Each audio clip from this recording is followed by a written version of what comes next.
Kính thưa đồng chí đại diện cho lãnh đạo Tuyên giáo Trung ương, kính thưa đồng chí lãnh đạo của tỉnh, thưa hội nghị.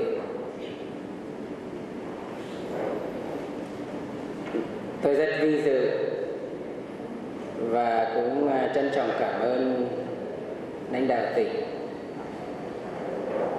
đã tín nhiệm và mời tôi về báo cáo cho hội nghị chủ chốt của tỉnh chỉ thị 05. Trước đây thì tôi cũng đã có một vài lần về với tỉnh. Có thể nói là lần này thì là một cái lần cũng rất đặc biệt, bởi vì gắn với chỉ thị 05 thì chúng ta còn có những cái sinh hoạt chính trị khác, và như cái thông báo của đồng chí tổ chức vừa rồi đó thì gắn với cái 05 là chúng ta có những cái thông báo nhanh, những cái hoạt động về xung quanh cái nghị quyết Trung ương 4 khóa 12. 2016 thì Bộ Chính trị ra cái chỉ thị 05 với cái tiêu đề là đẩy mạnh học tập và vì vậy cho nên cái buổi nói chuyện hôm nay đó thì xin được trao đổi với hội nghị 4 vấn đề lớn sau đây. Một, chúng tôi sẽ nói nhanh một số ý về một số các cái điểm mới của chỉ thị 05. Cái nội dung lớn thứ hai là học tập và làm theo tư tưởng Hồ Chí Minh. Nội dung lớn thứ ba là học tập và làm theo đạo đức Hồ Chí Minh. Và nội dung lớn thứ tư là học tập và làm theo phong cách Hồ Chí Minh. Thì có 4 cái vấn đề lớn như vậy. Thứ nhất là tôi xin được nói về một vài ý về cái điểm mới của chỉ thị 05. Chúng ta biết rằng là chỉ thị 05 ấy là cái sự kết tinh của 3 chỉ thị lớn trước đó. Thứ nhất là chỉ thị 23 ngày 27 tháng 3 năm 2003 theo tinh thần của Đại hội 9. Chỉ thị này nó có một cái nội dung là đẩy mạnh nghiên cứu, tuyên truyền, giáo dục tư tưởng Hồ Chí Minh trong giai đoạn mới.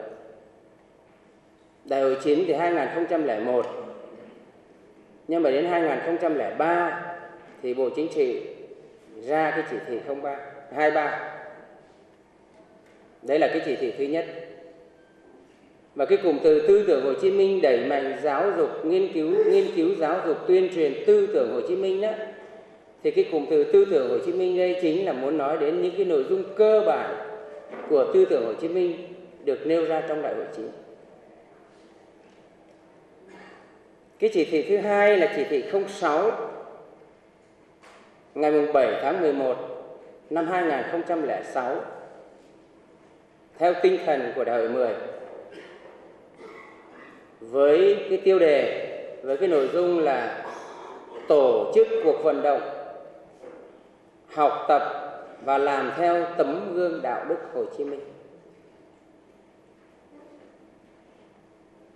Và cái chỉ thị thứ ba, đấy là chỉ thị 03 ngày 14 tháng 5 năm 2011 theo tinh thần dưới ánh sáng của Đại hội 11,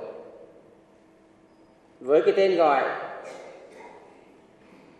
tiếp tục đẩy mạnh học tập và làm theo tấm gương đạo đức Hồ Chí Minh.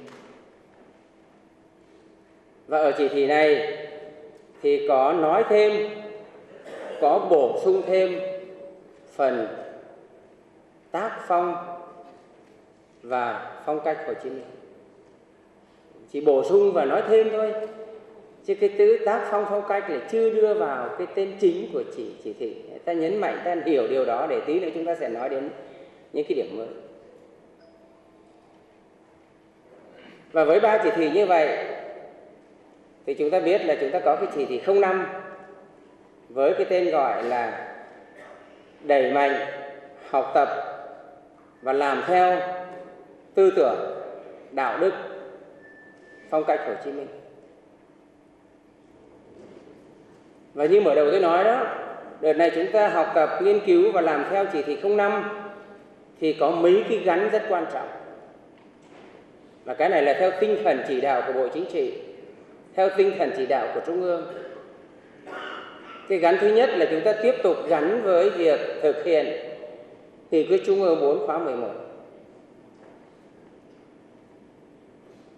Một số vấn đề cấp bách về xây dựng Đảng hiện nay.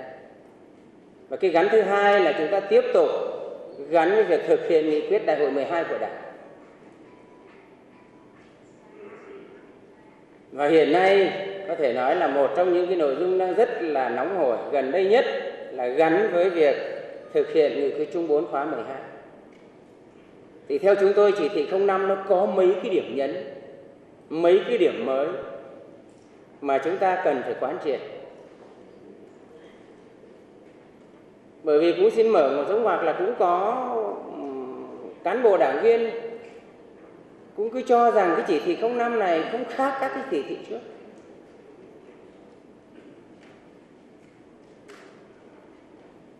Và cũng vì vậy có thể nói rằng là trong khi triển khai ở các cái cuộc hội nghị lớn, ví dụ như thế này đó,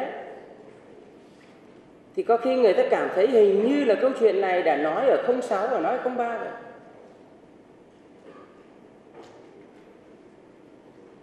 Thì theo chúng tôi nếu mà nhận thức như vậy là chưa được. Và vì vậy đầu tiên chúng ta phải có một cái thống nhất, phải có một cái nhận thức với chỉ thị 05 so với các chỉ thị trước đây thì nó là cái gì. Thì theo chúng tôi chỉ thị 05 nó có mấy cái điều mà chúng ta cần quan tâm. Tất nhiên mới không có nghĩa là mới hoàn toàn, còn có những cái mà chỉ thị trước đây chúng ta đã nói. Nhưng bây giờ nhấn mạnh hơn, đề cao hơn và khẳng định lại để tập trung làm cho được. Thì theo chúng tôi đấy cũng là những cái điểm mới. Thì cái ý thứ nhất, so với các chỉ thị trước đây đó, thì chúng ta thấy là chỉ thị 05 không có giới hạn về mặt thời gian. Nếu chỉ thị 06, chỉ thị 03 là chúng ta cơ bản triển khai trong một nhiệm kỳ đại hội Đảng, tức là trong vòng khoảng 5 năm, thì cái chỉ thị này không có quy định thời gian về mặt trong một nhiệm kỳ.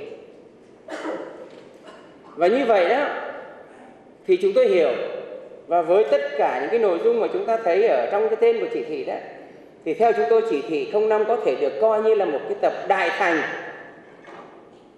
khi chúng ta nghiên cứu về cuộc đời sự nghiệp tư tưởng của bạn.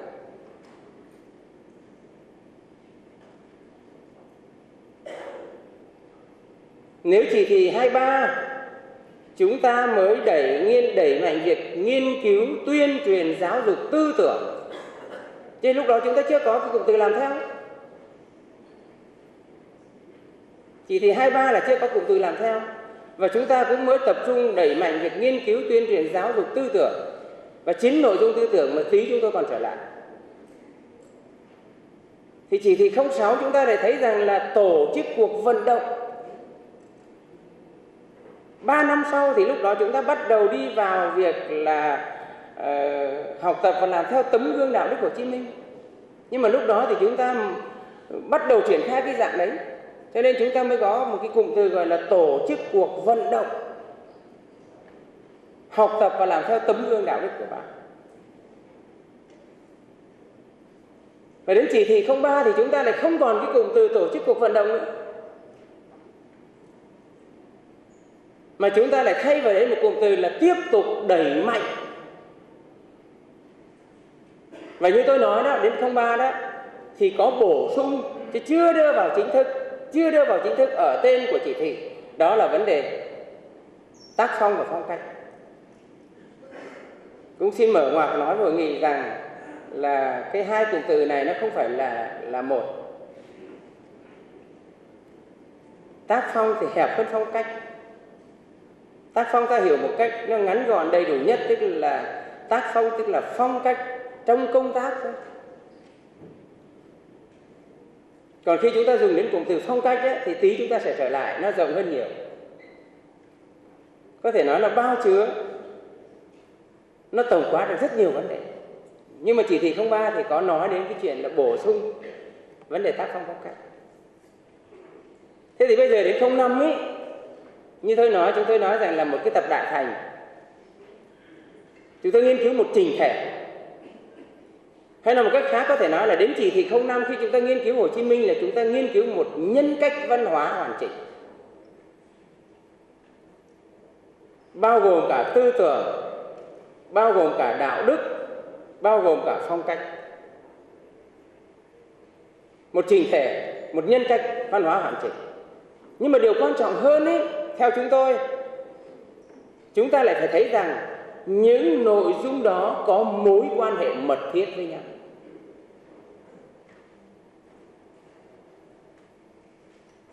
Có thể hôm nay trong cuộc nói chuyện với như tôi nói đó, chúng tôi sẽ nói từng phần một. Phần về tư tưởng, phần về đạo đức, phần về phong cách. Nhưng mà khi nghiên cứu Chủ tịch Hồ Chí Minh của chúng ta với tư cách là một nhân cách văn hóa như chúng tôi nói đó, thì những nội dung đó nó gắn bó với nhau hết sức chặt chẽ. Và đặc biệt như tôi nói, năm nay chúng ta đưa thêm phần tư tưởng.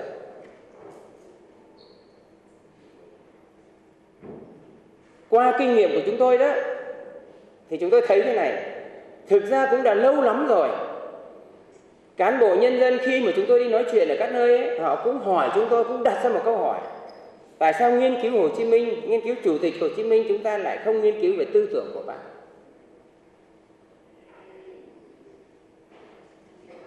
Thế thì đợt này chúng tôi thấy là cái việc Bộ Chính trị đưa vào một trình thể nghiên cứu cả tư tưởng đạo đức gắn bó với nhau, tôi cho đây là một điều rất đáng quan tâm, rất đáng đi sâu để nghiên cứu.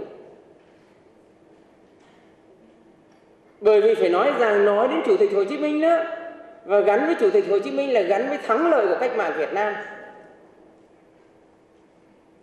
thì chúng ta không thể không nói đến tư tưởng.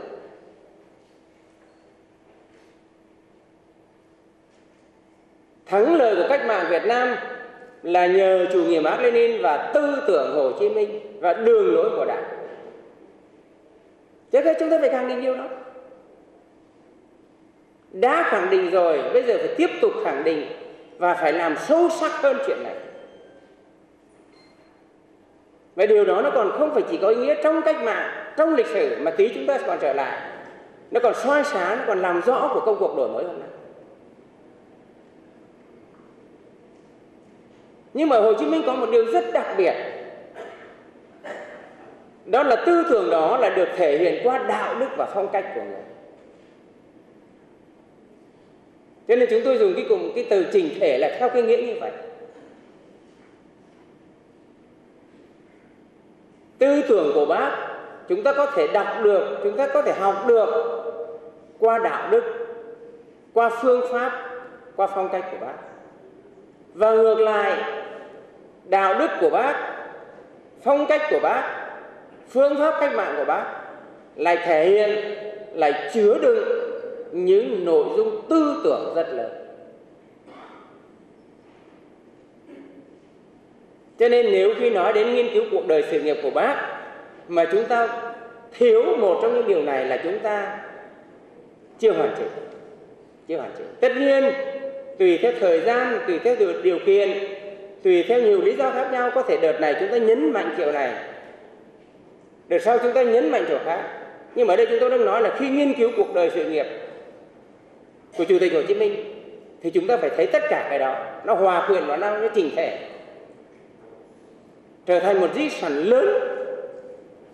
Di sản đó như chúng ta đang nói là chứa đựng cả tư tưởng của Bác, cả đạo đức và phong cách của Bác, không thể không nói. Thì đấy là một cái điểm mà tôi cho là so với chỉ thị 06, 03 chúng ta chưa bàn được cái này. Chỉ thị 23 thì chúng ta lại chỉ tập trung về bàn về nghiên cứu giáo dục tư tưởng, thì chúng ta lại chưa có cái đạo đức và phong cách. Còn đợt này có thể nói là một cái tập đại thành, và nghiên cứu sâu sắc đợt này đó, thì tôi cho rằng và kể cả các năm tiếp theo đó thì chúng ta thấy hoàn chỉnh.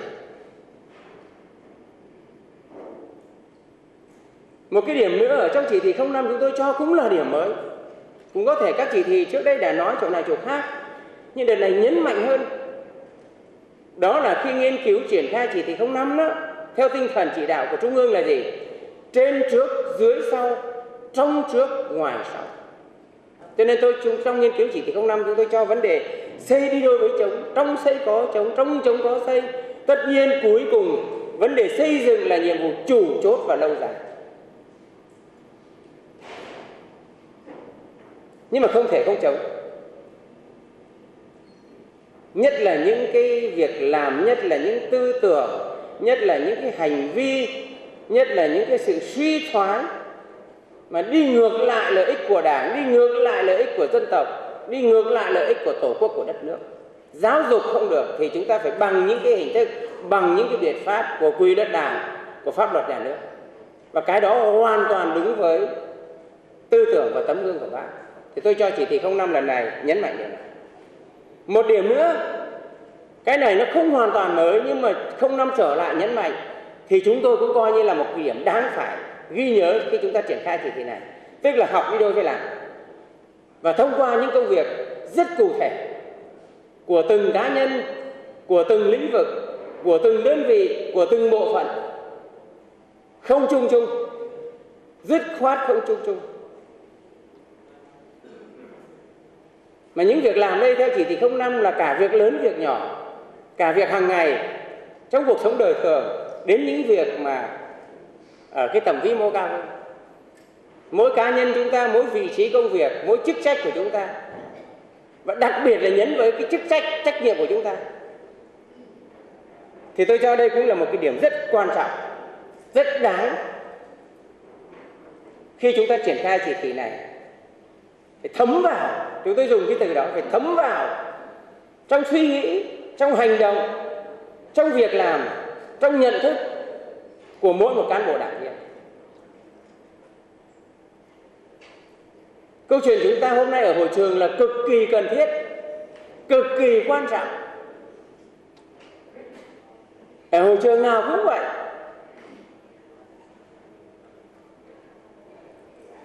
Nhưng mà chúng tôi cho rằng đây chỉ mới là quan trọng bước đầu.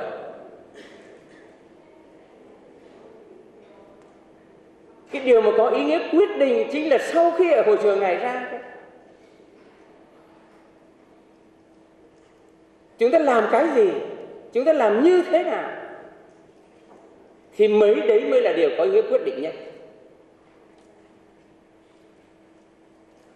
Thì chỉ thị 05 đợt này nhấn vào chỗ này, từ những việc lớn đến việc nhỏ. Và cái đó phải đưa vào chương trình hành động, kế hoạch hành động của từng tổ chức, của từng bộ phận, của từng cá nhân. Đưa vào chương trình, 05 nói rõ đưa vào chương trình, đưa vào kế hoạch hành động. Và một điều rất đặc biệt nữa là khi chúng ta triển khai chỉ thị 05 lần này đó, thì Bộ Chính trị có nhấn mạnh là gắn với việc giải quyết những công việc ở địa phương, ở đơn vị mình, ở cơ quan mình, ở công ty mình, ở tổ chức mình.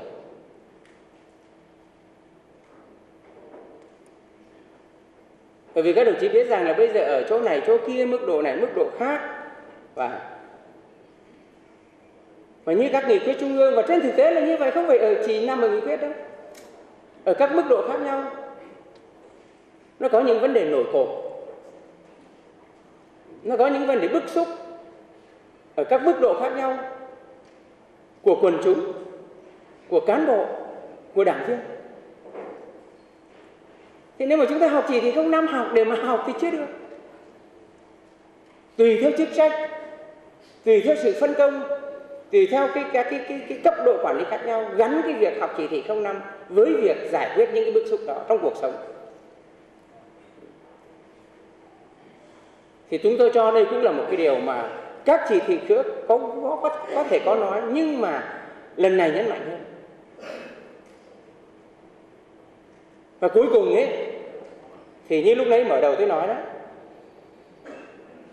hiện nay chúng ta đang theo tôi được biết, bởi vì cũng xin mở dấu ngoặc nói và nghĩ rằng là chúng tôi cũng được cái may mắn là các cái chỉ thị trước cũng vậy, chỉ thị 05 cũng vậy. Cái quá trình ban tuyên giáo triển khai đó thì đều bằng cách này cách khác chúng tôi đều có được cái tham góp ý.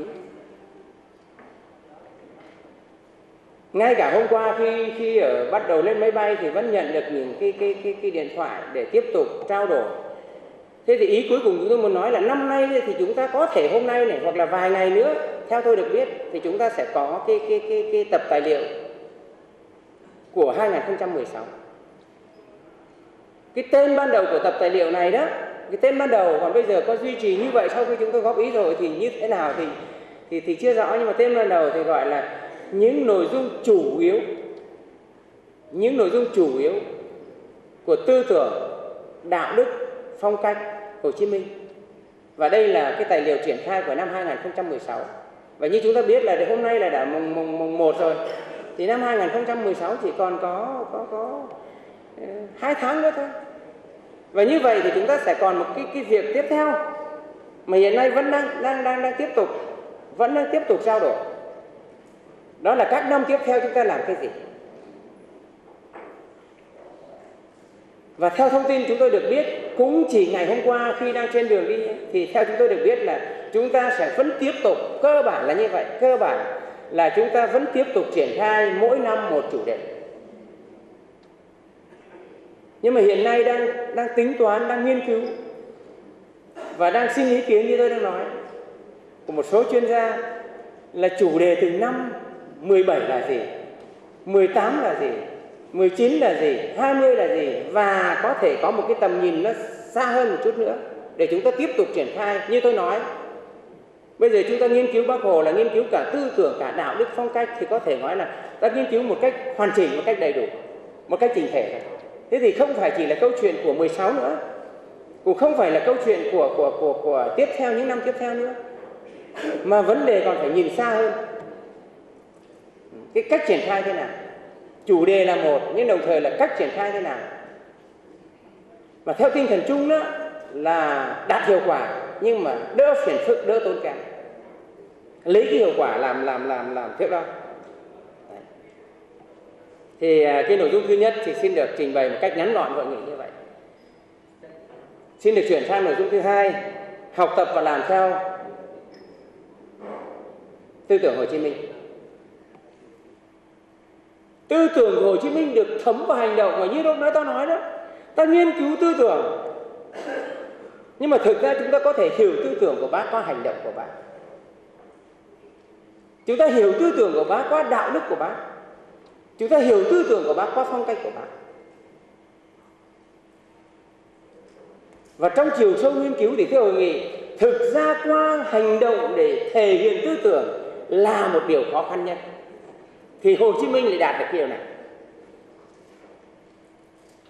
Còn nếu anh tư tưởng dừng lại ở cái chỗ lý luận, không lý luận suông đó, thì nó là chuyện khác. Bác Hồ không bao giờ là con người như vậy. Cho nên trong nghiên cứu tôi nghĩ, người ta tổng kết rồi, Hồ Chí Minh là tư tưởng gọi là thực tiễn hóa lý luận, và lý luận Hồ Chí Minh là thực tiễn hóa tư tưởng. Trong tư tưởng có hành động, trong hành động có tư tưởng. Mỗi việc làm của Hồ Chí Minh, mỗi một tấm gương đạo đức Hồ Chí Minh, mỗi một phong cách của Bác, nó chứa đựng trong đó cả một tầm tư tưởng lớn, cả một cái giá trị tư tưởng lớn. Và tư tưởng Hồ Chí Minh bao giờ cũng được tiêu hóa thông qua phong cách, thông qua hành động, thông qua việc làm của Hồ Chí Minh. Nhưng mà trước hết thì chúng ta phải khẳng định điều này. Cho nên cũng xin mở nội dung hoặc nói thêm nước với các đồng chí rằng là nhiều lúc nước ngoài người ta không hiểu được tại sao Bác Hồ chúng ta là một nhà chính trị, một nhà tư tưởng. Mà nói đến tư tưởng Hồ Chí Minh thì trước hết là nói đến tư tưởng chính trị. Nhưng mà tại sao tư tưởng chính trị của Bác lại dễ đi vào con người như vậy? Dễ đi vào lòng người như vậy? Dễ đi vào tất cả các đối tượng, các tầng lớp, các lứa tuổi của người Việt Nam như vậy? Và thậm chí thưa các đồng chí cả người nước ngoài. Câu hỏi này thưa hội nghị cho đến bây giờ cũng không phải ai cũng hiểu được và ai cũng trả lời được.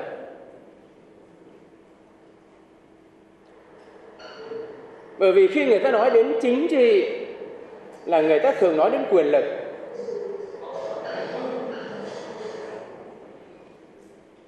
Nhưng mà chính trị, tư tưởng chính trị Hồ Chí Minh là hoàn toàn không phải các cái hướng đấy. Bác dùng một cái từ mà tôi cho rất có ý nghĩa. Bác gọi là phải đưa chính trị vào giữa dân gian. Và trong nghiên cứu chúng tôi thấy hình như một điều gì đó mà chúng tôi gọi là trong tư tưởng, trong lý luận chính trị của bác ấy, là giải đáp được những điều mong muốn của con người, giải đáp được những khát vọng của nhân dân. Phải chăng cái câu Bác Hồ gọi là đưa chính trị vào giữa dân gian là như vậy?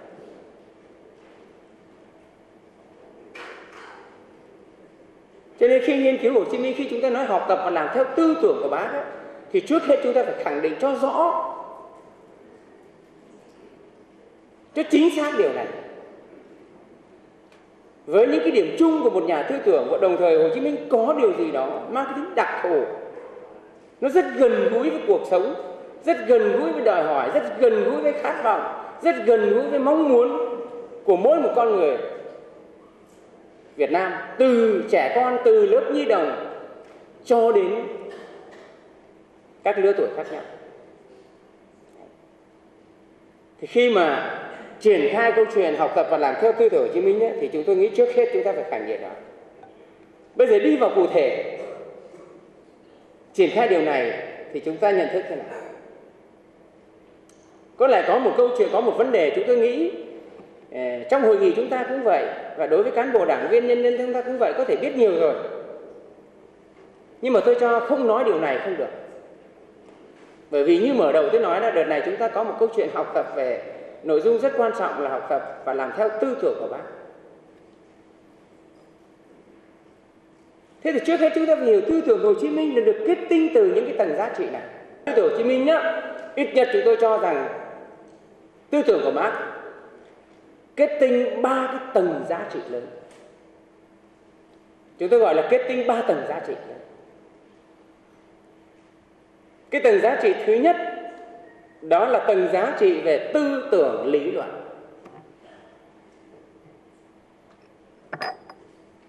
Tầng tư tưởng lý luận mà chúng tôi nói ở đây đó, nó gồm 3 cái bộ phận chính.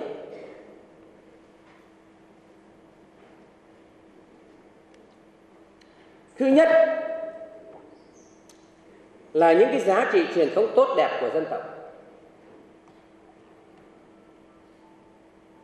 Rất nhiều công trình đã nói kỹ, phải nói như vậy, nói kỹ tư tưởng Hồ Chí Minh được ấp ủ trong cái nôi của truyền thống dân tộc, trong cái bề dày của lịch sử dân tộc. Cho nên cái việc Bác Hồ ra đi tìm đường cứu nước, sau đó cả cuộc đời của bác được nuôi dưỡng từ cái nôi truyền thống đó. Mà đặc biệt cái giá trị bậc nhất, giá trị quan trọng nhất trong cái nôi truyền thống đó, trong cái bề dày truyền thống đó của dân tộc, đó là chủ nghĩa yêu nước Việt Nam. Chúng ta phải khẳng định điều này từ việc nghiên cứu giá trị, để sau này chúng ta mới thấy con người Việt Nam bây giờ cần cái gì. Có phải số 1 là cái này không? Ví dụ như vậy.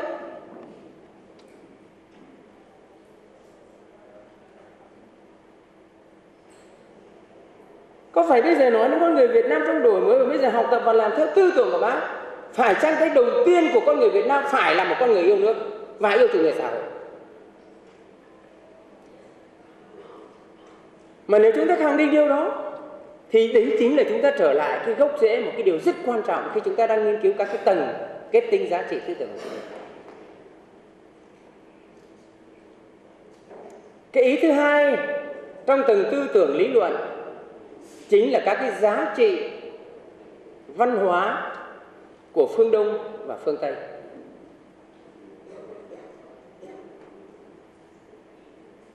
Khi chúng ta nói đến tư tưởng Hồ Chí Minh, chúng ta không chỉ dừng lại ở những cái giá trị tốt đẹp của dân tộc Việt Nam hàng nghìn năm lịch sử, mà chúng ta còn thấy được kết tinh ở trong đó những cái khía cạnh, những cái giá trị về mặt triết học, về mặt văn hóa của phương Đông phương Tây. Và cái ý thứ ba trong tầng giá trị tư tưởng lý luận, đó là những cái giá trị của chủ nghĩa Mác Lênin. Khía cạnh này trong nghiên cứu bây giờ không còn gì phải bàn cãi, đó là chúng ta đều khẳng định chủ nghĩa Mác Lênin đã mang lại, đem lại cho Hồ Chí Minh những cái giá trị mới, những cái giá trị lớn, có ý nghĩa quyết định, làm cho tư tưởng Hồ Chí Minh có chất lượng khoa học, có chất lượng cách mạng và có chất lượng nhân văn. Những cái giá trị đó chính là những vấn đề thuộc về thế giới quan, nhân sinh quan và phương pháp luận.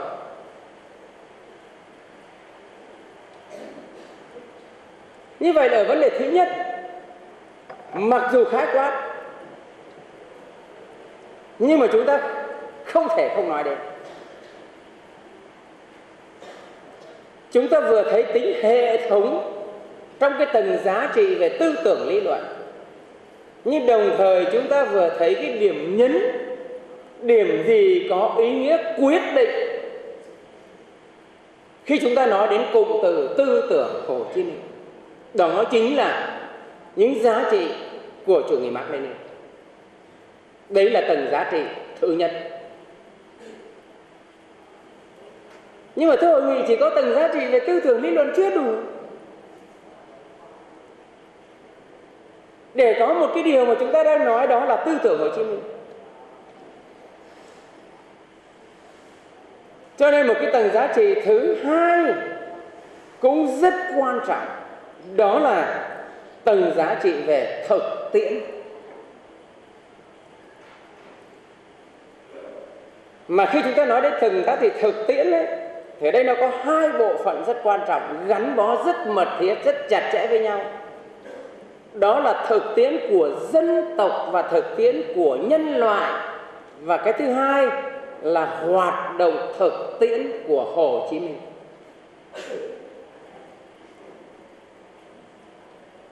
Cũng phải mở dấu ngoặc nói mọi người rằng là những điều chúng tôi nói đây không phải ngay một lúc, cũng không phải ngay từ đầu chúng ta đã nhận thức được. Và nếu chúng ta không nhận thức được, không nhận thức đúng đắn, không nhận thức đầy đủ, không nhận thức sâu sắc, thì chúng ta thiếu lắm. Chúng ta trống vắng khi nói về tư tưởng của bạn. Tôi lấy ví dụ, ta không thấy cái thực tiễn của dân tộc, thực tiễn của nhân loại, để từ đó nảy sinh đẻ ra tư tưởng Hồ Chí Minh, thì làm sao tí nữa chúng ta sẽ nói tới được cái giá trị dân tộc, giá trị nhân loại của tư tưởng Hồ Chí Minh? Làm sao chúng ta có thể khẳng định được tư tưởng Hồ Chí Minh ra đời là đáp ứng được đòi hỏi, đáp ứng được khát vọng, đáp ứng được nguyện vọng của dân tộc và cả nhân loại? Cũng xin mở ngoặc hội nghị là có một thời chúng ta chưa nhận thức được điều này. Phải nói như vậy. Bây giờ chúng ta phải khẳng định. Đấy là thực tiễn của đất nước chúng ta. Thời Bác sinh ra thế nào? Thời Bác hoạt động thế nào? Cuối 19, thế kỷ 19, đầu thế kỷ 20 thế nào? Vấn đề của thế giới, vấn đề của thời đại thế nào?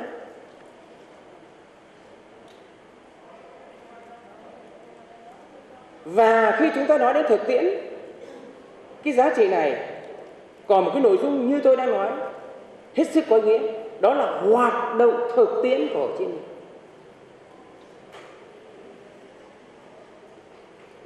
Bây giờ chúng ta thường nói đến Hồ Chí Minh có một cái sự trải nghiệm Mà cũng xin mở thông ngoặc nói hội nghị rằng không phải ai cũng có được một cái sự trải nghiệm như Bác Hồ của chúng ta.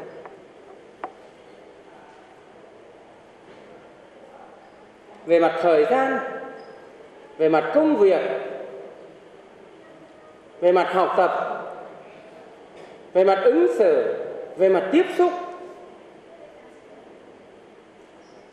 Chúng ta thử xem ở trên thế giới này có bao nhiêu con người có được một cái gì trải nghiệm như Hồ Chí Minh, đi hầu khắp các nước trên thế giới,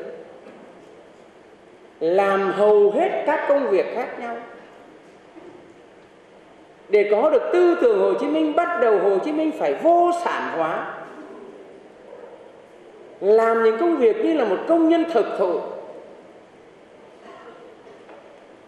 Hồ Chí Minh phải có một cái sự học hành, một cái sự miệt mài, một cái sự kiên trì, một cái sự chăm chỉ, một cái sự vượt qua tất cả mọi khó khăn để học ngoại ngữ. Và như tài liệu nước ngoài người ta ra rằng là thậm chí Hồ Chí Minh là biết đến 28 thứ tiếng.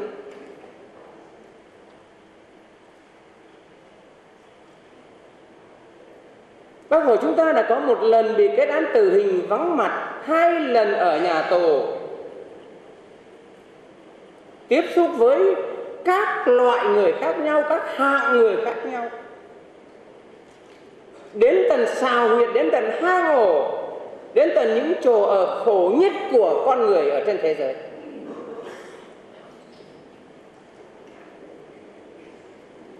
Nếu không có được những cái sự trải nghiệm như chúng ta vừa nói mà chưa hết đâu đó, thì làm sao Hồ Chí Minh có được, sau này chúng ta mới thấy được cái điều như tôi nói mở đầu.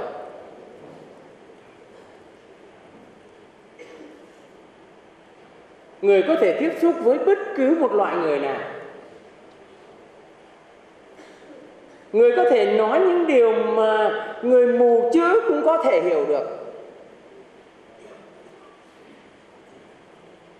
Và ngược lại, người có thể nói những điều mà người có trình độ cao nhất của thế giới cũng hiểu được. Đấy là Hồ Chí Minh.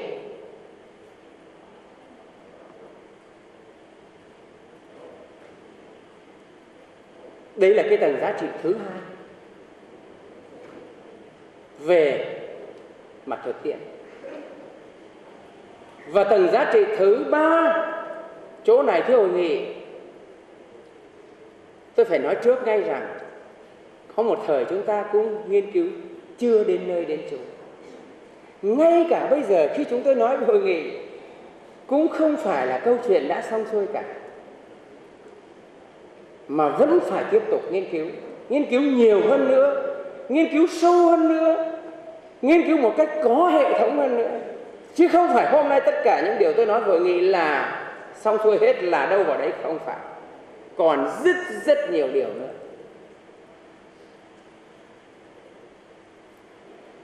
Cái giá trị thứ ba, cái tầng giá trị thứ ba mà chúng tôi đang nói đây với hội nghị, đó là những vấn đề thuộc về phẩm chất cá nhân của bạn.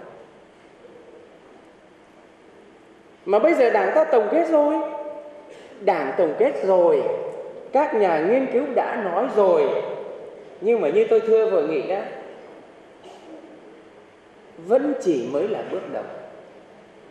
Đó là ít nhất bây giờ nói về phẩm chất cá nhân của Chủ tịch Hồ Chí Minh, ít nhất chúng ta phải nói tới 3 điều cơ bản sau đây.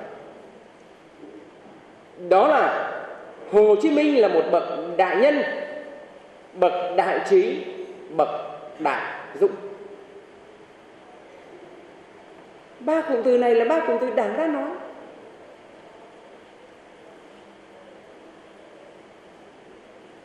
Nếu có thời gian, chúng tôi có thể dừng lại nói các đồng chí cả buổi về 3 câu chuyện này. Mà vẫn chưa hết được. Dù có một buổi, dù có cả năm mà nói cả đời, tôi cho rằng câu chuyện Hồ Chí Minh là một bậc đại nhân, bậc đại trí đại dũng, thì chúng ta vẫn phải tiếp tục nghiên cứu.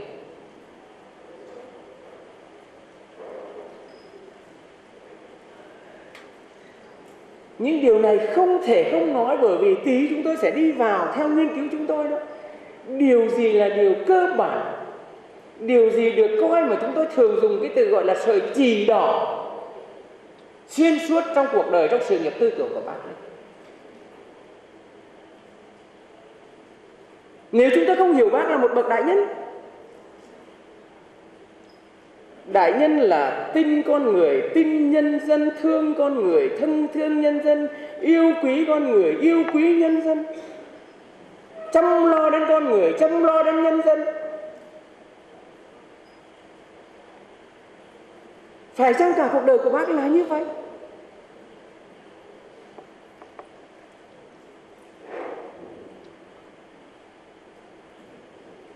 Đấy là đại nhân. Đại trí, chúng ta hiểu chữ trí ở Hồ Chí Minh cho nó toàn diện, cho nó sâu sắc, cho nó đầy đủ. Và như tôi nói hội nghị, cả câu chuyện lớn lắm. Có một thời, có một lúc, có một số bài nghiên cứu nào đó hoàn toàn đúng nhưng mà chưa đủ. Khi chúng ta nói Hồ Chí Minh bậc đại trí theo nghĩa là Hồ Chí Minh tìm được con đường cứu nước đúng đắn.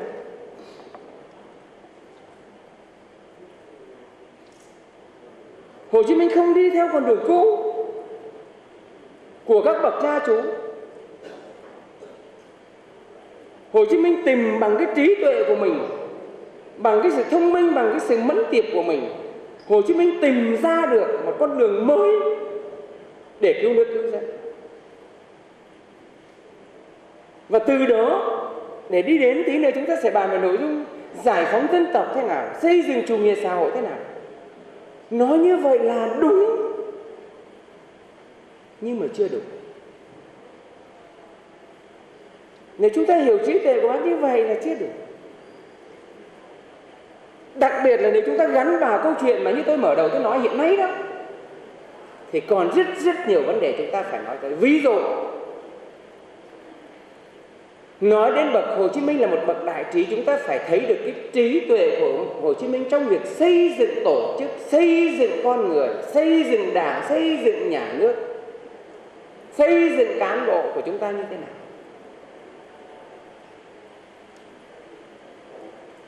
Tí nữa khi đi vào nội dung ở các chừng mức khác nhau chúng ta còn trở lại.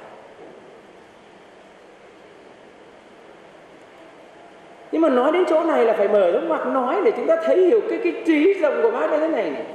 Bác Hồ trước sau như một, đề cao nhấn mạnh chủ nghĩa Mác Lênin, đánh giá rất cao, đánh giá cả tư tưởng, đánh giá cả con người. Ông Mác thế nào, cụ Lenin thế nào, cụ Engel thế nào, coi tư tưởng chủ nghĩa Mác Lênin là mặt trời soi sáng, là kim chỉ nam, vân vân và vân vân. Nhưng chúng ta cũng phải thấy rằng nếu Bác Hồ chúng ta làm y như Mác Lênin thì không bao giờ có thắng lợi của cách mạng Việt Nam.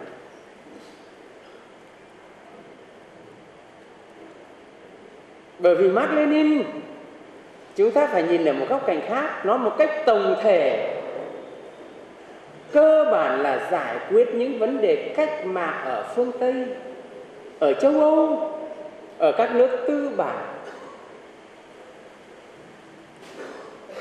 Còn những vấn đề của cách mạng thuộc địa,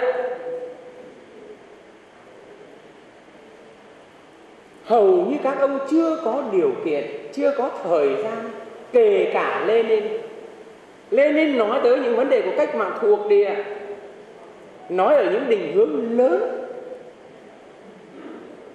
Còn đi vào giải quyết những vấn đề cụ thể, thuộc địa có giành được độc lập hay không, có giành được độc lập trước cách mạng chính quốc hay không, giành được độc lập rồi có đi lên được chủ nghĩa xã hội hay không, đi lên chủ nghĩa xã hội bằng cách nào, như thế nào, các ông chưa nói được.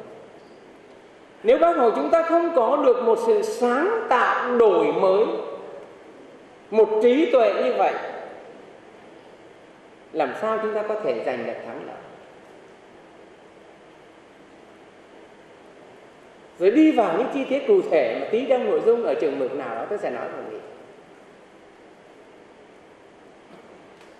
Đặc biệt gắn với bây giờ vấn đề xây dựng đảng. Nhân đây tôi cũng phải mở ra ngoặc nói ngay rằng những nghị quyết chúng ta xây dựng đảng bây giờ là cực kỳ hay.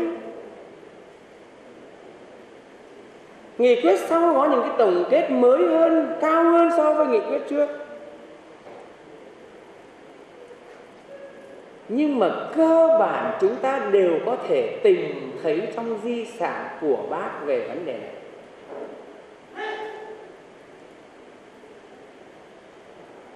Nói cho cùng, tất cả những nghị quyết Đảng của chúng ta bây giờ có lẽ phải chăng là một cụm từ trong tư tưởng Hồ Chí Minh, việc cần làm trước tiên là chỉnh đốn lại Đảng. Vĩ nhân nói như thế, thế là đủ để chúng ta phải suy nghĩ, chúng ta phải nghiên cứu. Còn chỉnh đốn lại Đảng như thế nào thì đấy là câu chuyện chúng ta triển khai ở các nghị quyết cụ thể. Đấy có phải là câu chuyện trí tuệ của Bác không? Đấy tôi nói bậc đại trí thì như vậy. Hồ Chí Minh là bậc đại dũng là thế nào? Chúng ta hiểu, nhiều khi chúng ta hiểu đơn giản, đúng nhưng mà chưa đủ.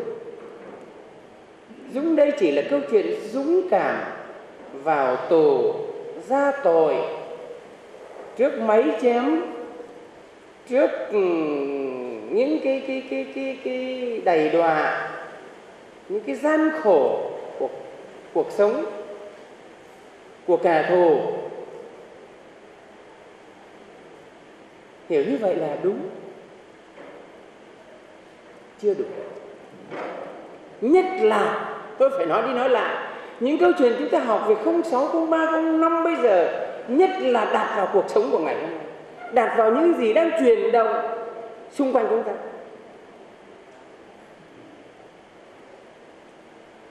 Ví dụ, Đại dũng Hồ Chí Minh phải chăng là những câu chuyện dám tự phê bình và phê bình?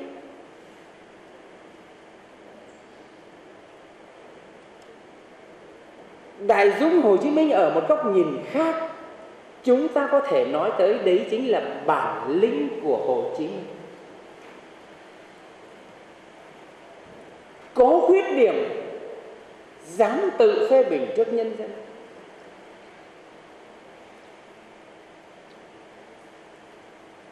Phê bình người khác.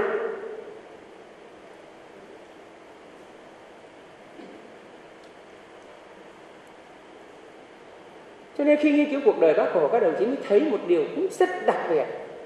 Trong lịch sử cách mạng chúng ta không phải lúc nào cũng chỉ có thắng lợi, cũng có lúc thăng, có lúc trầm, cũng có những lúc vấp váp khuyết điểm này, khuyết điểm khác. Những lúc có khuyết điểm như vậy, chính Bác Hồ là cái người dũng cảm, bản lĩnh, nhưng mà quan trọng hơn là vì trách nhiệm với nước, với dân, đã đứng ra tự nhận khuyết điểm về mình.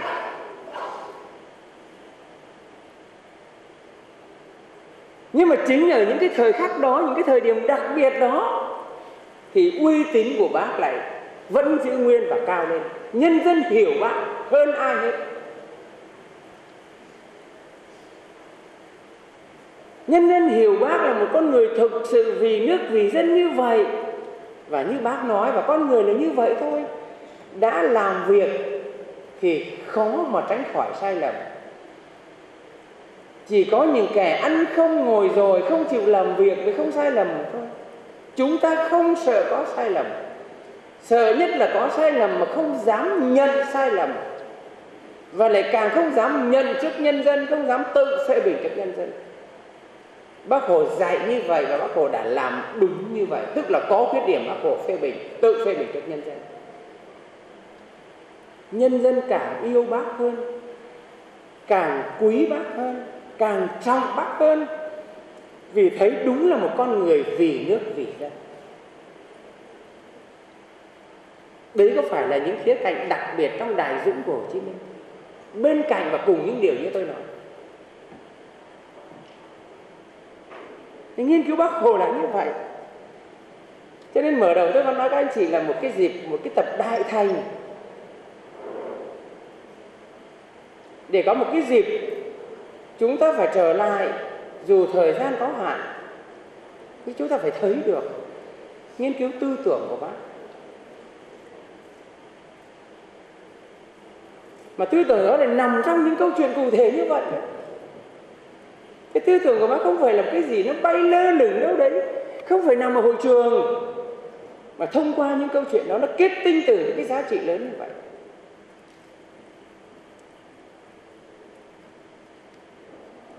Đấy là cái điểm thứ nhất khi nói đến tư tưởng Hồ Chí Minh là gì. Ý thứ hai, khi nói đến tư tưởng Hồ Chí Minh là gì, chúng ta phải thấy như bây giờ Đảng ta đã khẳng định, phải chỉ ra được, phải làm rõ được, phải khẳng định được giá trị nền tảng của tư tưởng Hồ Chí Minh. Bây giờ Đảng ta nói tư tưởng Hồ Chí Minh mãi mãi soi đường, là kim chỉ nam, là nền tảng tư tưởng của công cuộc đổi mới. Chỉ thị 05 thưa hội nghị có một cái điểm nhấn trở thành trách nhiệm của chúng ta, của chúng tôi, của chúng ta. Đó là phải làm sâu sắc thêm tư tưởng Hồ Chí Minh.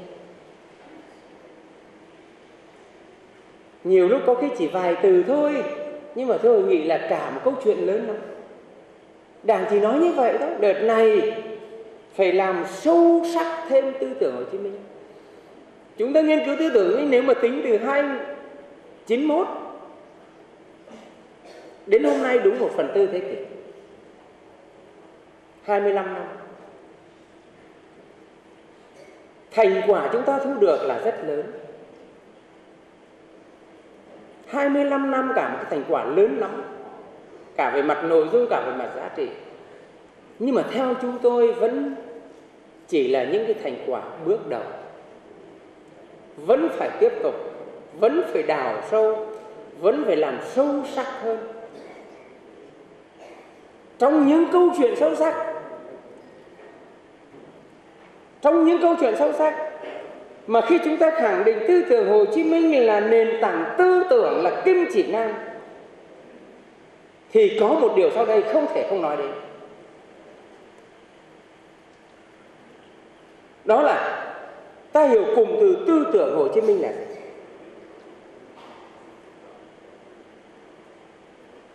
Cũng thưa hội nghị, không phải ở đâu đó không có những suy nghĩ rằng tư tưởng Hồ Chí Minh là suy nghĩ của Bác Hồ. Tư tưởng Hồ Chí Minh là ý nghĩ của Bác Hồ.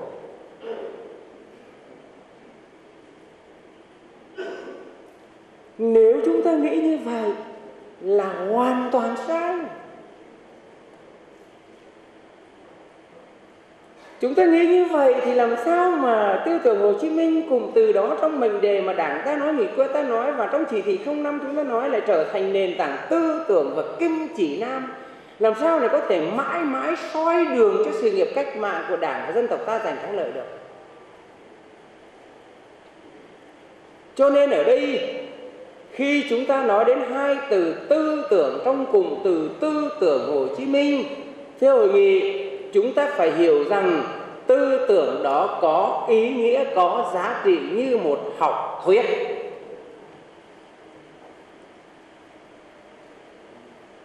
Nhưng mà đến đây lại có một câu chuyện đẻ ra. Thế nào là có ý nghĩa, có giá trị như một học thuyết? Chỉ có khi chúng ta làm rõ mà trên cơ sở khoa học thật sự thì chúng ta mới khẳng định được tư tưởng Hồ Chí Minh là nền tảng tư tưởng, kim chỉ nam cho hành động của cách mạng. Trong nghiên cứu hiện nay, thưa hội nghị, khi chúng ta khẳng định tư tưởng Hồ Chí Minh có ý nghĩa, có giá trị như một học thuyết, ít nhất điều đó được thể hiện trên mấy khía cạnh chủ yếu sau đây. Một, tư tưởng đó dựa trên một nền tảng triết học vững chắc. Triết học chúng ta nói ở đây là triết học Mác Lênin. Triết học chúng ta nói ở đây một cách cụ thể hơn, đó là những vấn đề thuộc về thế giới quan, phương pháp luận của Mác Lênin. Tư tưởng Hồ Chí Minh có một cái nền tảng như thế, và chỉ có trên một nền tảng như thế thì mới trở thành nền tảng tư tưởng và kim chỉ nam cho sự nghiệp cách mạng của chúng ta được. Đấy là ý thứ nhất. Ý thứ hai khi chúng ta nói có ý nghĩa như một học thuyết, đó là gì? Tư tưởng Hồ Chí Minh bao giờ cũng xuất phát từ thực tiễn. Thực tiễn Việt Nam, thực tiễn thế giới, đáp ứng được những đòi hỏi, những nguyện vọng của nhân dân. Hay nói một cách khác là tư tưởng Hồ Chí Minh không phải là ý nghĩ riêng của Bác, không phải là suy nghĩ riêng của Bác, mà cùng từ tư tưởng Hồ Chí Minh ta nói ở đây ở khía cạnh này đó là đại biểu cho ý chí nguyện vọng của giai cấp, của dân tộc Việt Nam và cả nhân loại tiến bộ. Tuy chúng tôi sẽ trở lại đánh giá. Ngày mai ngày kia các đồng chí nhận được cái tập tài liệu của Ban Tuyên giáo Trung ương nhấn rất mạnh cái chỗ này. Và chúng tôi cũng đề nghị phải nhấn rất mạnh điều này.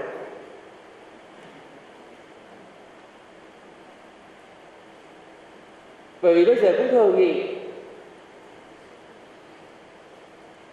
đã đến lúc chúng ta phải khẳng định giá trị trường tồn,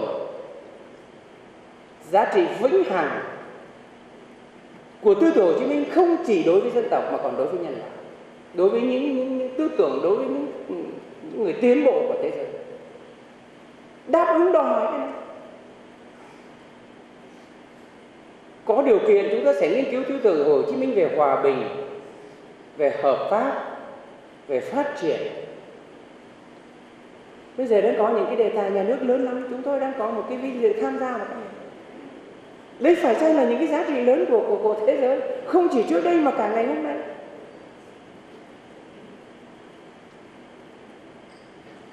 Thì đấy là ý thứ hai khi chúng ta nói tư tưởng Hồ Chí Minh có ý nghĩa như một học thuyết, nó đại biểu cho ý chí, cho nguyện vọng của giai cấp, của dân tộc. Nó xuất phát từ thực tiễn của Việt Nam và của thế giới. Và cái điều thứ ba rất quan trọng nữa, đó là tư tưởng Hồ Chí Minh với ý nghĩa là học thuyết, đó là gì? Phù hợp với xu thế của thời đại. Chỉ có trên cơ sở chúng ta nói được những cái điều căn cốt đó, những điều cơ bản đó, thì chúng ta mới thấy được cái giá trị nền tảng kim chỉ nam. Và cũng như tôi đang nói đó, chỉ có hiểu như vậy thì chúng ta mới thấy được giá trị dân tộc và giá trị thời đại của tư tưởng Hồ Chí Minh.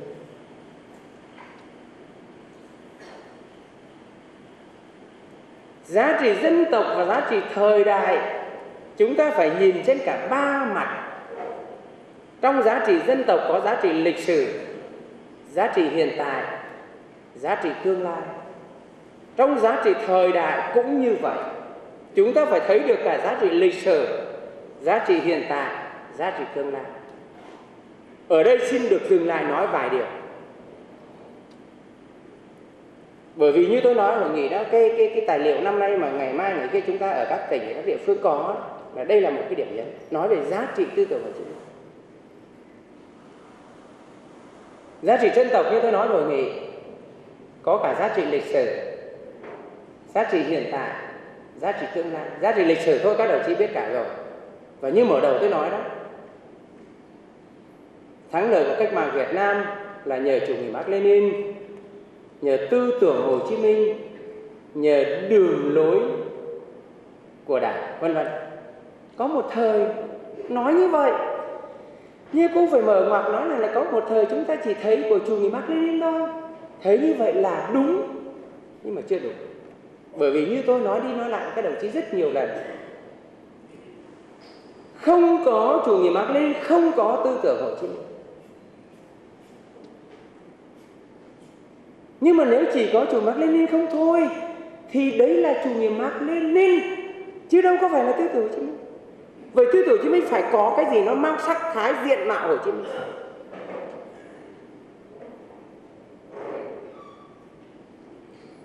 Chứ nếu chúng ta Bác Hồ chúng ta mà dập khuôn máy móc giáo điều bê nguyên si Mác Lênin vào Việt Nam thì thưa hội nghị làm sao có thắng lợi được của cách mạng Việt Nam. Thế nên cái giá trị dân tộc như tôi nói là giá trị lịch sử. Các đồng chí biết rồi, hôm nay cũng không có thời gian nói, nhưng mà tôi muốn dừng lại nói thêm một vài ý về hiện tại, giá trị hiện tại và tương lai. Trong nghiên cứu tư tưởng Hồ Chí Minh, nhiều năm nay giới nghiên cứu Việt Nam đang đi vào một câu chuyện rất đáng phải nói, là phải khẳng định cho được giá trị Hồ Chí Minh đối với hiện nay thế nào và đối với sự phát triển tương lai của đất nước thế nào.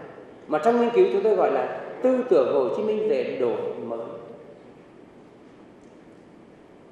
Có một thời chúng ta nhận thức nhờ tư tưởng Hồ Chí Minh có thắng lợi cách mạng tháng 8, kháng chiến chống Pháp, kháng chiến chống Mỹ, xây dựng chủ nghĩa xã hội miền Bắc, đúng quá rồi. Không có cái gì phải bàn cãi cả, như tôi đã nói. Đấy trong nghiên cứu người ta gọi là giá trị lịch sử. Lịch sử là cái gì đã qua.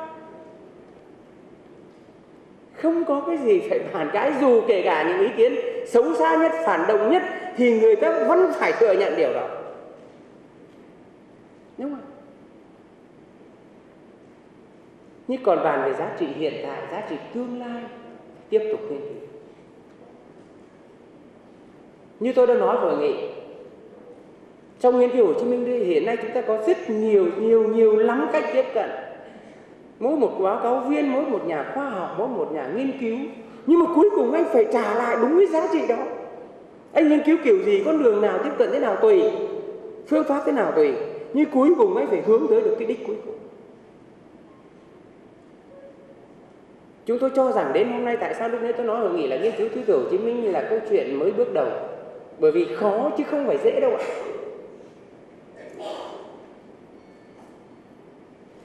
Bởi vì mở đầu tôi nói rồi, tư tưởng Hồ Chí Minh là tư tưởng hành động, triết lý Hồ Chí Minh là triết lý hành động.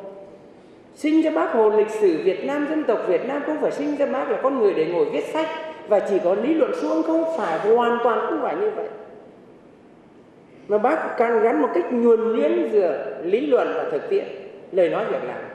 Cho nên phải nói đi nói lại rằng là nghiên cứu tư tưởng Hồ Chí Minh chúng tôi đầu tư vào đây vài chục năm nhưng mà vẫn thấy khó. Nhưng điều phải nói thêm là thế này này, càng khó bao nhiêu càng thấy hay bấy nhiêu, càng thấy giá trị bấy nhiêu. Vì sao? Vì tất cả những điều ta nghiên cứu được trong di sản Hồ Chí Minh thì di sản đó, tư tưởng đó đang giúp chúng ta trả lời câu hỏi của ngày hôm nay và của cả tương lai.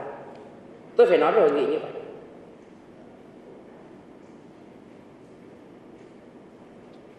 Tất cả những cái gì từ trung ương đến cơ sở hiện nay, các ban, bộ, ngành, cá nhân, theo chúng tôi,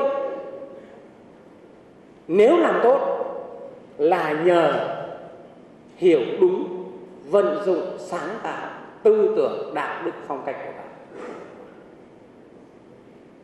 Ngược lại, chỗ này chỗ kia từ trung ương xuống cơ sở, ban bộ ngành cá nhân làm chưa được, làm sai, thậm chí thất bại như chúng ta đang thấy.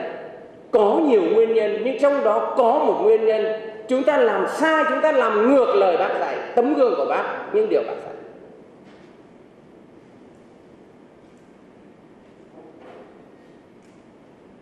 Theo chúng tôi, câu chuyện của ngày hôm nay đang diễn ra xung quanh chúng ta ở chỗ này chỗ kia. Tên cụ thể, sự việc cụ thể, nhưng mà những câu chuyện đó Bác Hồ đã cảnh báo từ rất sớm rồi. Thế là giá trị hiện nay. Những câu chuyện bây giờ chúng ta nói về tham nhũng, chúng ta nói về tham ô, thậm chí những con người cụ thể, Nguyễn Văn A, Nguyễn Văn B nào đó. Có thể cái tên đó nó không trùng khít với cái thời Bác Hồ, nhưng nhờ những cái sự suy thoái đó, những cái sự tha hóa đó, những cái sự xuống cấp về đạo đức, về tư tưởng, về lối sống và thậm chí tinh thần, như chúng ta nói là cái sự tự diễn biến, tự chuyển hóa đó, Bác Hồ đã cảnh báo từ trước.